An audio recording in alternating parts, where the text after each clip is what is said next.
Bom dia! Então, estamos aqui, eu sou a psicóloga Maria Rodrigues, estamos aqui reunidos toda quarta-feira, 6 horas da manhã, né, para lives, para conteúdos para você, para sua família, né, referentes à infância, adolescência, o nosso convívio de família. Também tenho lives toda segunda-feira às 8h30 aqui no Instagram, e se você está me vendo aqui pelo YouTube ou por outras plataformas, né? A gente deixa disponível esses vídeos, vocês também podem ver depois. Então, vai ficar aqui gravado se você não está conseguindo ver aqui ao vivo. Mas a minha proposta é que você esteja aqui comigo, né? Podendo colocar as suas perguntas, as suas considerações. E se você também quiser, você pode me mandar isso no privado, tá? Então, hoje a gente vai estar falando sobre tics na infância.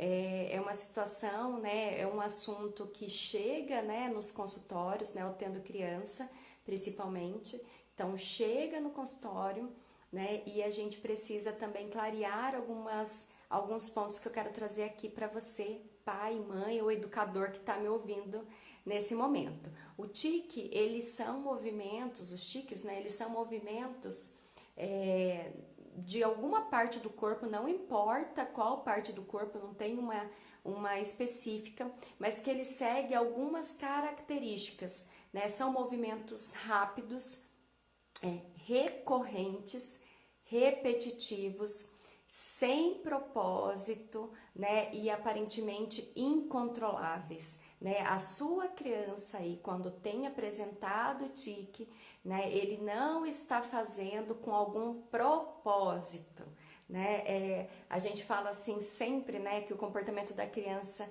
é para chamar a atenção. Às vezes a gente usa esse termo e ele é correto, né? Eu acho que todos os nossos comportamentos, eles dizem, comunicam alguma coisa, e é claro que o tique está comunicando algo que a gente precisa prestar mais atenção.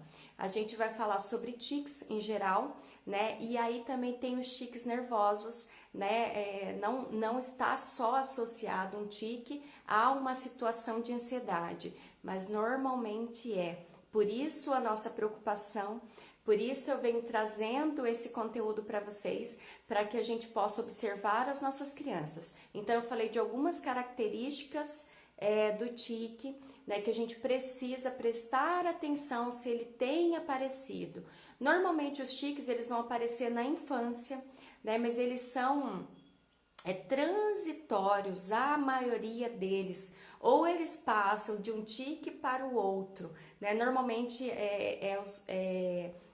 as teorias, né, vão dizer que não vai passar de 6 meses cada tique, eles são transitórios, mas pode ser que alguns casos também chegam à vida adulta, né? E são casos que a gente precisa ter atenção, né? Por isso que todos os casos, na verdade, a gente vai ter essa atenção, né? E levá-lo para um tratamento. Normalmente esses quadros podem se agravar, né? E chegando na vida adulta com outros tipos de transtornos de ansiedade, né? O compulsivo, obsessivo compulsivo. Então a gente precisa desse cuidado. Um ponto que eu falei, né, que o tique, ele é sem propósito e essa coisa involuntária, ele é incontrolável, né? O tique tem, então assim, a sua criança aí, quando ele tem apresentado, né, esse movimento, normalmente nas crianças vão apresentar como piscar de olhos, né? Então ele vai ser movimentos rápidos, né? Como eu falei, repetitivos, recorrentes, às vezes o dar de ombro, tem os tiques vocálicos, que parece que aquele pigarrear que a garganta tá pegando, algo, às vezes até uma tosse, que a gente está vendo com frequência acontecer, ou dizer de palavras, né, sem propósito mesmo, às vezes alguns gritos. Nós precisamos ter observação desses movimentos, né, estereotipados, mas que acontecem às vezes aparentemente do nada, e é assim, né, por volta de 6, 7 anos eles aparecem. Como eu falei para vocês, alguns são transitórios, mas não quer dizer por ser transitórios que eles não precisam ser avaliados, né? O neuropediatra vai ter esse olhar, vai ter essa avaliação, normalmente, né, vai fazer esse encaminhamento para o psicólogo, né, para entender qual é essa composição, onde o que é que está acontecendo, se é um tique nervoso, se tem um fundo, né, essas questões de ansiedade também, alguns casos também podendo ser medicados. Nós temos outros tiques, né? A gente vai falar da síndrome de Tourette, que é um pouco mais, são mais graves, né? Que eu falo de gravidade na intenção de falar que eles são neurológicos, então eles têm um outro prognóstico, eles têm um outro tipo de tratamento, né? Mas não quer dizer que não passe também por essa avaliação, porque esses tiques, eles têm esses fatores psicoemocionais, né? O que eu tenho visto, né, nos atendimentos são crianças, né, com esses sintomas, né? O tique chega numa criança ou numa casa com transtornos de ansiedade, né? Ou com uma ansiedade muito elevada, né? E aí que eu falei para vocês lá do primeiro ponto, que um tique, ele é incontrolável. E quando pode aparecer na sua casa, quando chega, né, a nossa sensação é falar para a criança, para de piscar, para de fazer isso, né? Às vezes tem essas aberturas de extremidades, né, que eles fazem esses movimentos, né? Então a gente vai às vezes tender a falar para ele, né? Você tem controle, né? Se concentra, porque em algumas atividades sim de concentração, a criança consegue, não é que consegue voluntariamente, né? Esse tique normalmente tende a diminuir e também tem paradas, tem momentos de calmaria, vamos dizer, também nesse processo do tique. Então, às vezes a gente acha que se encerrou isso, né? Ou ele pode mudar, às vezes é um tique de piscar, mas às vezes ele vai para outro tique vocálico, né? Mas a criança, gente, ela não tem controle. Isso não é voluntário do desejo dele, principalmente na síndrome de Tourette. Como assim? Né? Para de mexer, né? E isso é um dos fatores que eu quero trazer para vocês, que é o meu ponto de falar aqui sobre os tics, é sobre esse manejo enquanto família, enquanto escolas, enquanto ambiente social da nossa criança que está apresentando tics, como é a nossa reação. Então, nunca, né, não é recomendado que a gente chame a atenção da criança, né, de uma forma negativa ou falando para ela parar, como se ela tivesse controle desse movimento, né? Tem algumas situações que a criança nem consegue observar que isso está acontecendo, né? A família, o meio social consegue fazer essa observação, mas ela não tem conseguido observar esse comportamento. Então, nós não temos como, não é efetivo a gente falar para ela, para com isso, se acalma, vai se concentrar que isso né? Como se tivesse isso no controle dela, com certeza está no desejo, e é por isso que eu quero falar isso, né? Muitas crianças, né, a gente tem visto na literatura, a partir dessa apresentação do tique, outros eventos começam a aparecer, como bullying, né? Como às vezes ela não querer estar nesse ambiente social, outras crianças começam a repetir o movimento que ela faz, a comunidade em geral às vezes não tem essa compreensão, né, que ela não tem esse controle e que tem outros fatores envolvidos e fazem alguns julgamentos. Então são crianças que a partir da presença do tique já poderiam estar num ambiente mais ansioso, começam a ter outros fatores, né? E se vamos falar que o problema não seria o tique, né? Mas como esse tique é apresentado nessa comunidade, é a reação das pessoas que estão ali perto. Então, como família, vamos dizer que a reação da escola, a gente precisa sim entrar em contato com a escola para dizer que isso está acontecendo, para dizer que ela está passando por acompanhamento, está em avaliação, para que a escola comece a observar como é que a sua criança, né, como é que outras crianças também têm reagido. trabalhar essa criança em psicoterapia também, né, para ela entender o que está acontecendo com ela, né, e principalmente se for pode ser a maioria das vezes transitório, mas não quer dizer, como eu falei para vocês, que não precise de um tratamento e de uma avaliação, né? E aí nós como famílias, né, precisamos também sentar, também conversar. É um ponto, eu falei, é um comportamento de chamar a atenção que alguns dizem, né? Todos os nossos comportamentos dizem de algo, né? Mas é um ponto sim da família se reunir e começar a fazer algumas observações, né? Estamos num período de pandemia ainda, né? Algumas coisas têm voltado um pouquinho ao seu ritmo anterior, né? Na verdade, com formato diferente, mas estamos provavelmente vivendo um dos períodos de maior ansiedade, de maior convivência, de maior conflitos, né? E isso tem atingido grandemente as nossas crianças, né? Então, esse tique pode ser um tique nervoso que diz dessa criança que tem um grau elevado de ansiedade, que precisa de tratamento, que precisa sim de um olhar atento.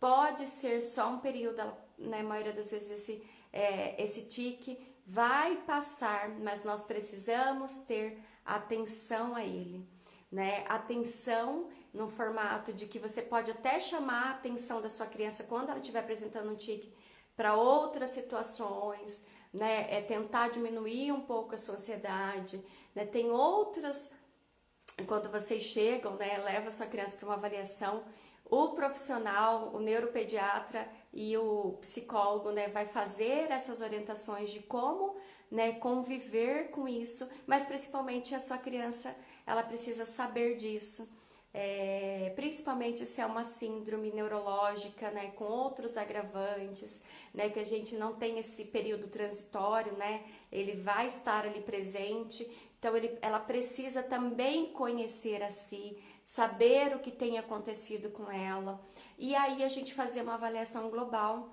de todos esses fatores, né? O que está acontecendo na escola, o que está acontecendo dentro das nossas casas, principalmente nesse período de pandemia, né? Eu atendo crianças, né, que apresentam esses tiques e que só começaram a apresentar, algumas só começaram a apresentar nesse período agora de pandemia, mas dizem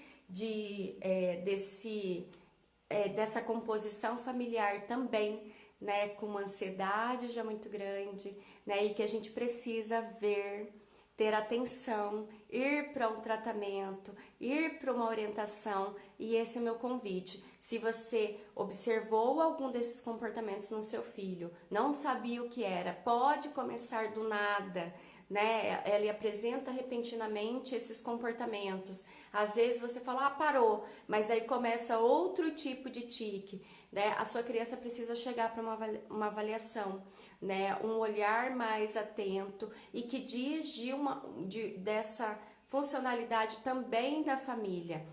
Tem alguns tiques, gente, que não tem a ver com ansiedade, tá bom? Mas são alguns casos. A maioria dos casos é para que a gente tenha, sim, está comunicando algo, né? E aí, quando a gente chega para essa avaliação, chega para essas intervenções, fazem essas mudanças, esse tique tende a não aparecer e não aparecer mais, né? Porque foi um cuidado, né? Já foi observado, teve intervenções, né? De especialistas, né? Teve intervenções corretas sobre esse caso e a gente consegue ter uma melhora, né? Então, se você tem observado isso, às vezes você é educador também que assiste as minhas lives, observa na escola, né? Chama a família para conversar, ou você nesse período de pandemia também tem observado esses casos. Eu só estou falando aqui de infância, né? Mas a gente tem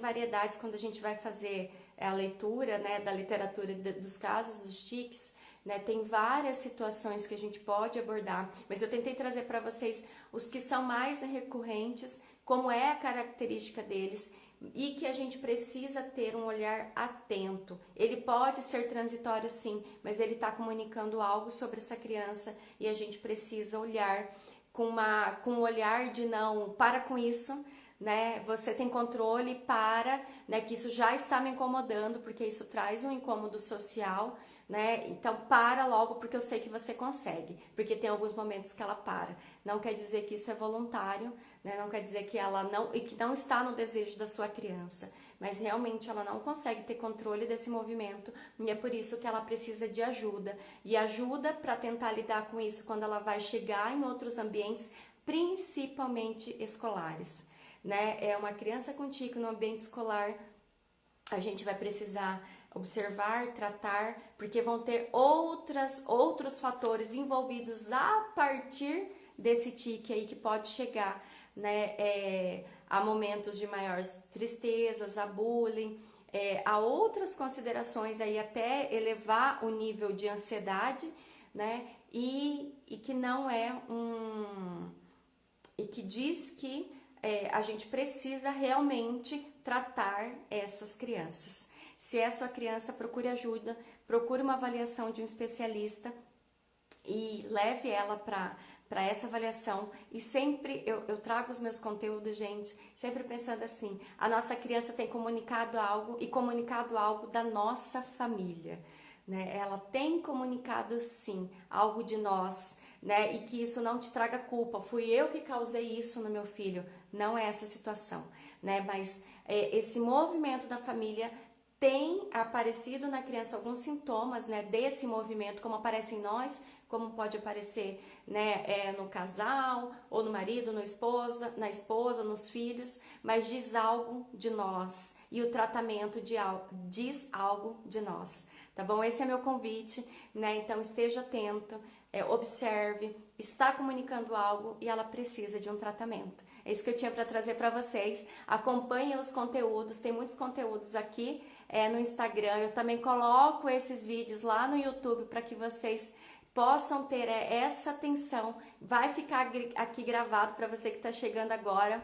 É bem curtinho as lives de quarta-feira, né? Mas para que você uma comunicação de vamos ter um trabalho preventivo, vamos prestar atenção em algo, né? Porque diz das nossas famílias, mas é possível e há grande possibilidades no tratamento do tique também.